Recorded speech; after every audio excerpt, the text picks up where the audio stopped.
Hello, welcome to NewPointe Online. My name is Landon. I'm the experience director here at the church. We want you to know that this online experience has been built with you in mind, so whenever, wherever, and however you're watching, welcome.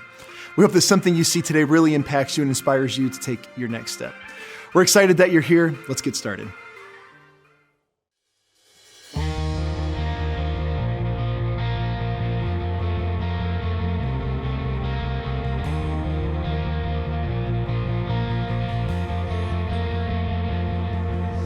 Higher than the mountains that I face, and stronger than the power of the grave, constant in the trial and the change. One thing remains: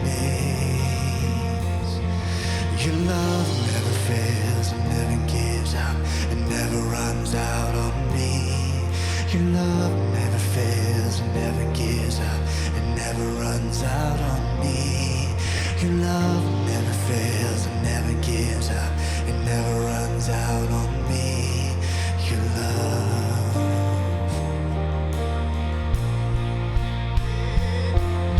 And on and on and on and on it goes, for it overwhelms and satisfies my soul. And I'll never ever have to be afraid.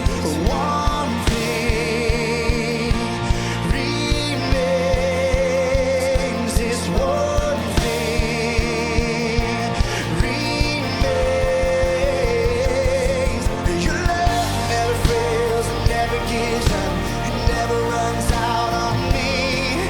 Your love never fails and never gives up and never runs out on me. No, your love never fails and never gives up and never runs out on me. Your love, oh, your love. In death, in life, I'm confident, covered by the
and I see the miracle that God has put in their life, and we celebrate it, or we're helping them through it, it's a connection that has changed my life for the better. So before my small group, I believe, I've always believed in God. I grew up in a house though with my parents. One's a believer and one's a non-believer. So I was not raised in a church, and I started going to NewPointe, and I went through the motions of, we would go to church, and then I let life happen. I always believed in God, but we did not put God first in our marriage. We've gone through a lot of hard stuff that would have made a difference in the way we communicated, in our finances, and the way that we parented our children. I was working a concession stand, and a girl I graduated high school with came in to help volunteer working, and we just started talking about God. We started talking about church, and she mentioned her small group, and I'm like, "You're in a small group?" And she said, "Yeah," and I'm like, "I want to come." So kind of invited myself, and I showed up at Lisa's house, and it changed my life. I'm gonna cry. She told me my truth and who I am in Christ, and it's changed my life. It changed my life in my marriage. It changed my life in my children's lives, and it changed my relationship with them. And the feeling that I have that I didn't know that I needed, it all came from my small group. I feel like I belong, and I'm accepted in a way that I never thought that I could feel before. And now I'm so passionate about connecting other people. It's all about connection. It's all about connecting with the women in my small group. And we laugh, we cry, and we spend hours. It has ignited a fire in me that I can't even explain. I'm in the Word every day. I love these ladies, and when I see them going through something, and I see the miracle that God has put in their life, and we celebrate it, or we're helping them through it, it's a connection that has changed my life for the better. So the next steps I took after joining my small group was I got baptized. I started to serve again at church, and I'm very passionate about moms with young kids, and I serve on Tuesday mornings by providing childcare along with Betty, Kim, and Gay, so these moms can get together and have their small group, and their kids are in a safe place, and they can learn their truth in Christ. Yeah, and that's life-changing for me, to be able to have a dedicated time, distraction-free, to build community with like-minded women going through the same phase of life. It puts everything into perspective. You see things from each person's point of view, all different walks of life, and you get to realize that it is really bigger than you, and it is all for God's purpose, and it just builds your community. Whenever you go through the hard times, you have somebody that you can fall back on that you know is going to encourage you and support you in a way to glorify God. My priorities have changed at home, and every night before bed, I read to my daughters. Sometimes we get 50 pages into it before they finally fall asleep, but it's one way that I am instilling His Word in them. And I grab a hold of opportunities where I used to say, "Oh, you're fine," and I repeat scripture back to her. That's something I would have never done before. It's made a world of difference with my family, my husband.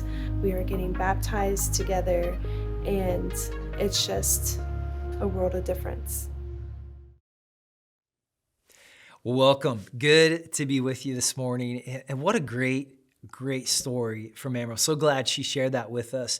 You know, the last week and this week, we've been in a series called Disconnected, being disconnected from God. And then today we're going to be talking about being disconnected from others. And what I loved about Amber's story so much is that for a lot of us, we have other people in our lives. In fact, a lot of us have really good relationships with family, with friends. Yet for us, in order for us to really flourish in our life with God, we don't just need good relationships. We need relationships that are transformational, relationships that will point us more and more to who Jesus is. And that's what Amber found, is she found this group of ladies who were not just encouragers, but who encouraged her in her walk with God. That's how God created us. I've read some research recently that really caught me off guard. Research that says that in America, it's estimated that as many as 3 in every 5 people struggle with chronic loneliness. Meaning that may not necessarily mean they're alone, but they're lonely. You can be alone and not be lonely just as easily as you can be with other people all the time and be really lonely. We live in a world that has this epidemic of loneliness.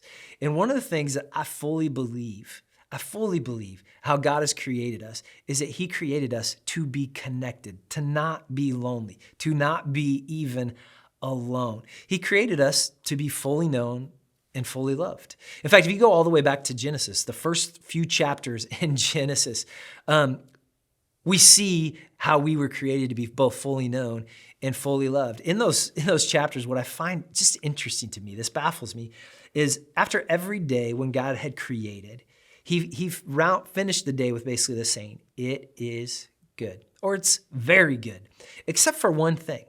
In Genesis chapter 2, verse 18, God said, "It's not good." Do you know the one thing that he said it's not good about of what he had created? It was that Adam was all alone. There was nobody else like Adam. What's crazy to me about this, I don't know if you've ever thought about this, what's crazy to me about that is the world was perfect. Like at that moment in the Garden of Eden, the world was exactly as we would want it to be. And not only that, God was with Adam in the garden. In those first few chapters, it said God physically would walk in the garden with Adam. Yet even in that situation, it still wasn't enough for Adam because God created us for each other, to be known not only by him and to be loved not only by him, but to be fully known and fully loved by each other. But that's hard for us. It's hard for us to be really well connected to other people. It's much easier for us in our world to be disconnected. In fact, I believe in a lot of ways, we have been conditioned to not need other people. Sometimes that comes from just our past relationships and the way that other people have hurt us or we've caused hurt. It causes us to disconnect from others, to create some distance. But I also believe just the world that we live in conditions us not to need others. This really hit home in a story I read by author Brene Brown. She told this story of these women who lived in a village in Africa. And these ladies lived in extreme poverty. Materially, they had next to nothing. But where they were rich was relationally. She tells us about every day, every afternoon, one of the activities that they shared together is all the ladies from the village would go to the river at the exact same time in the afternoon to wash clothes. This was a regular thing. And while they were washing clothes at the river, they would talk, they would ask questions, they would laugh, they would cry. They had rich relationships. Well, what ended up happening in this village, like what's happened in so many other parts of the world, which is a great thing, is these people who wanted to help these people get out of extreme poverty, help them start to realize that the crops and the way that they were able to survive, that they could create farms and not just have enough food for them, but that they could create food for others and food that they could sell. So they learned to grow farms, and these farms became bigger and bigger, producing more and more produce, creating more and more revenue for them. Eventually, this village started to work its way out of poverty, and they started to get things like things we take for granted, just strong homes, great homes that had things like electricity and running water, right? Not overly complicated things, but things that were way different than anything they'd had before. And with electricity and running water, you know what else came to their homes? Eventually, almost every single home in this village now owned a washing machine. There's no need to go down to the river anymore every day and wash clothes with the ladies. But you know what did change? Is as they spent less time with each other, the thing that rose amongst these women in this village was extreme depression. All of a sudden, these women were depressed and they didn't know why, but I bet you know why. It's because as their life became easier from a comfort and a convenient standpoint, At the same time, it became harder. I think that's true for you and I. We live in a country with so many privileges, with so many convenience and comforts that we can be self-reliant. We don't need other people. Like physically, to stay alive, we don't need other people. And because of that, we lose the most important thing. And we often lose the most important thing, which is other people in our lives. And we're created for connection.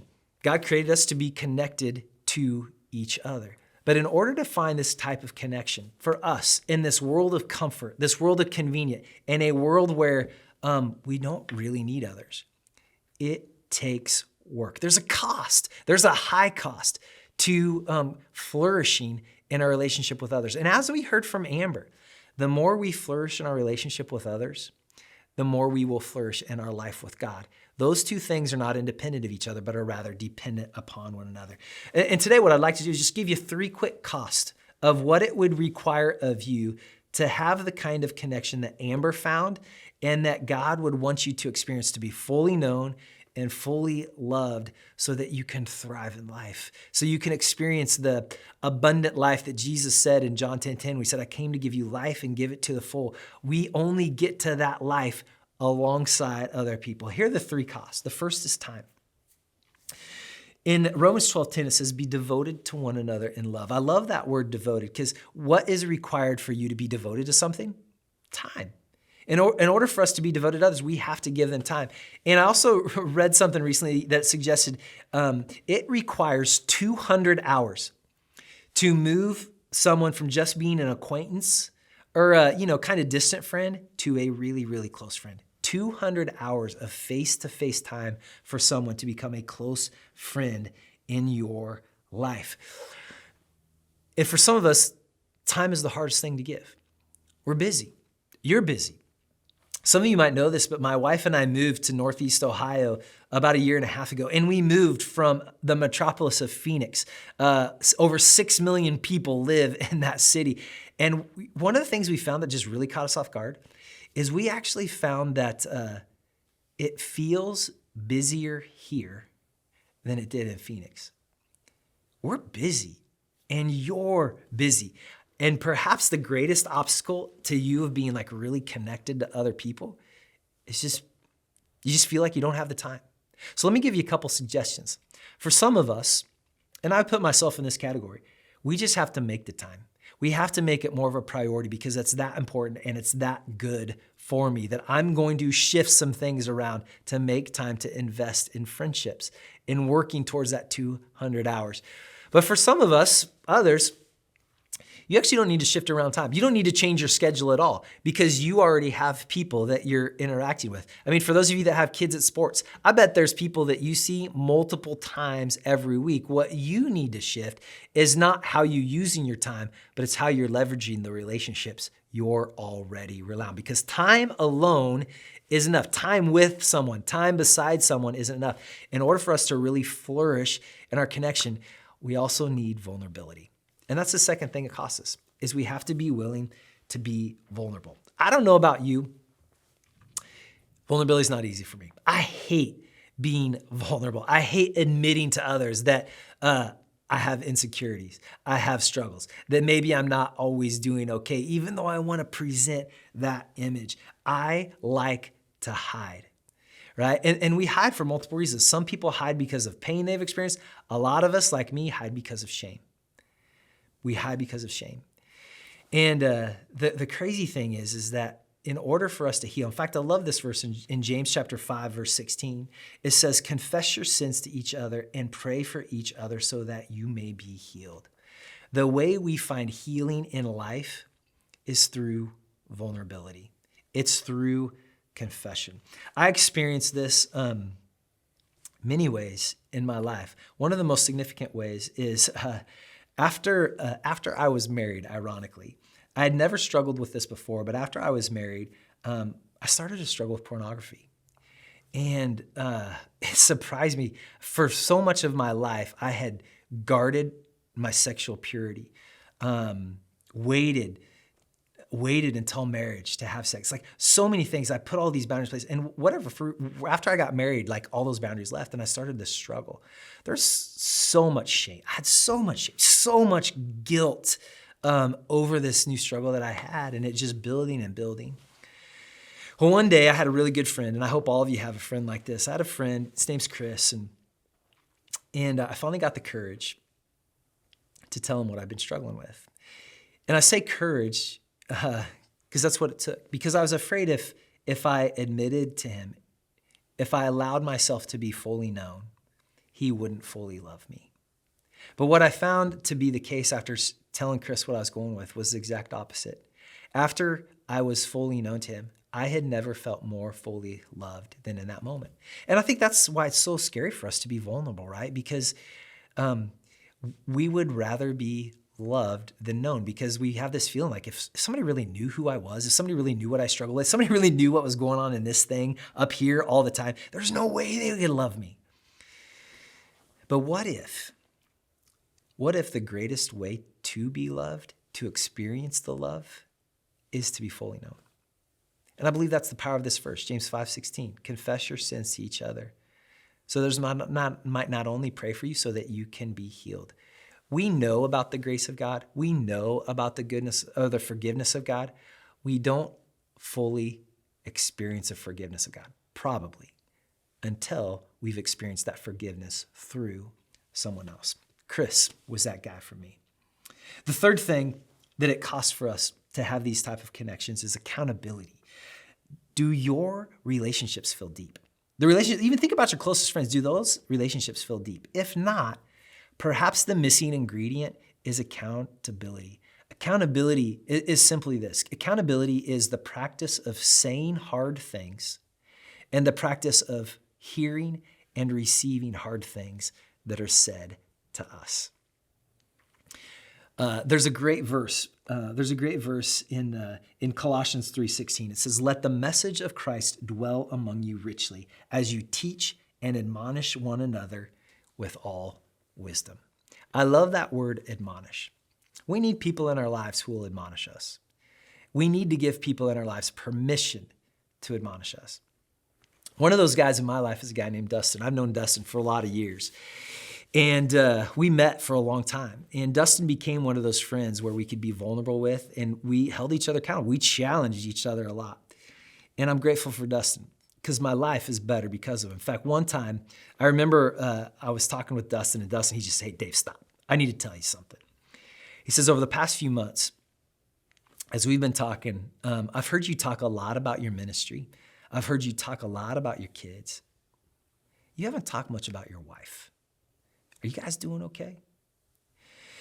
And at first I was mad. Like, I think anytime somebody admonishes, it kind of just brings up those, like, you want to fight.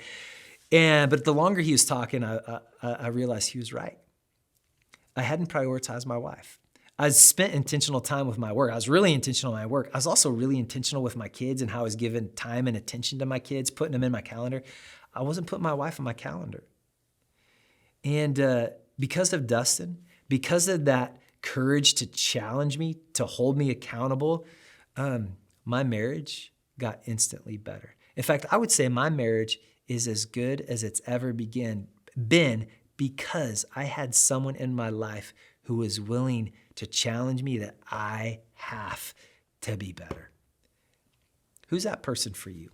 Who's the person in your life that you feel safe with and who has wisdom to admonish? I'd like you to think about that and pray about that. In fact, we're going to listen to a song. It's called Fully Known. And as we do, just think about who are the people in your life who you could spend time with or need to spend more time with, who you need to be vulnerable with, and who can hold you accountable. Listen to this song.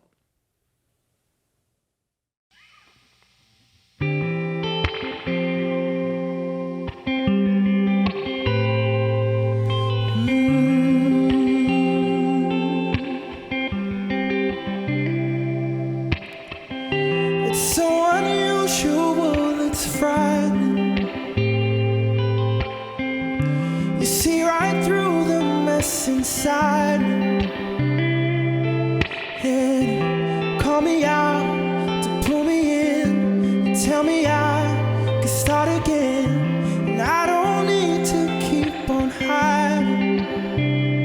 I'm fully known and loved by you. You won't let go, no matter what I do. And it's not one or the other. It's hard truth and ridiculous grace to be known, fully known and loved by you. I'm fully known and loved by you.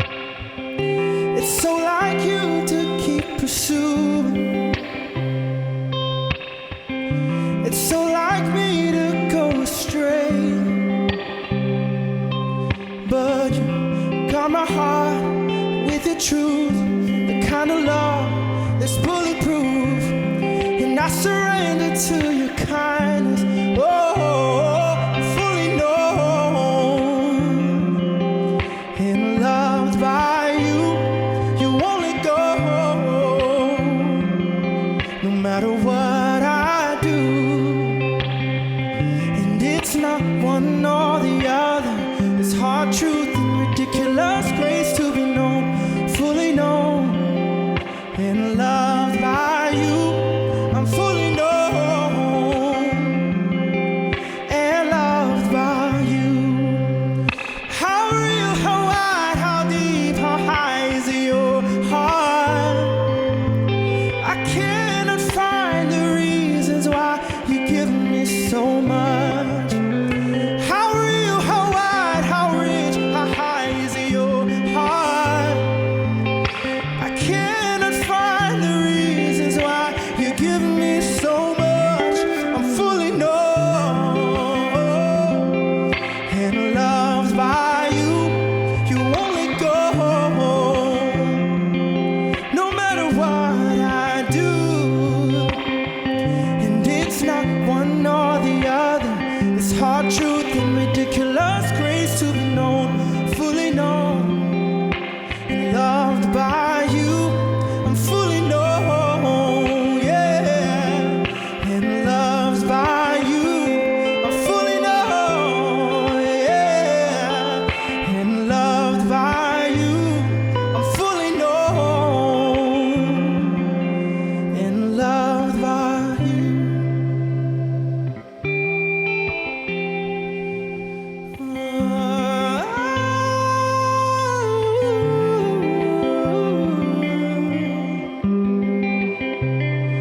Fully known,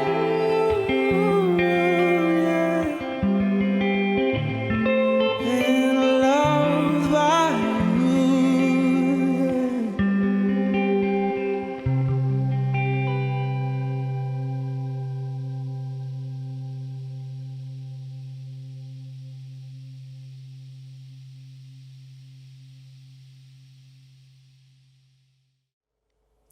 Thanks again for joining us. If something you saw today impacted you, we want to invite you to share this with a friend. We're all about next steps here at NewPointe, and that's a great place to start.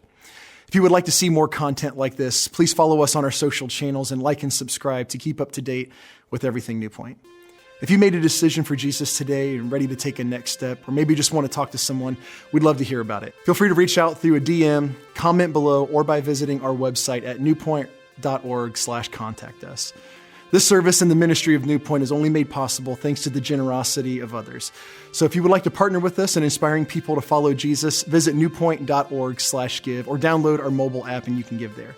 And if you already give, we want to say thank you for your generosity. It's making an incredible impact. Once again, thank you so much for joining us today. We hope that you have a great week. We can't wait to see you again here next time.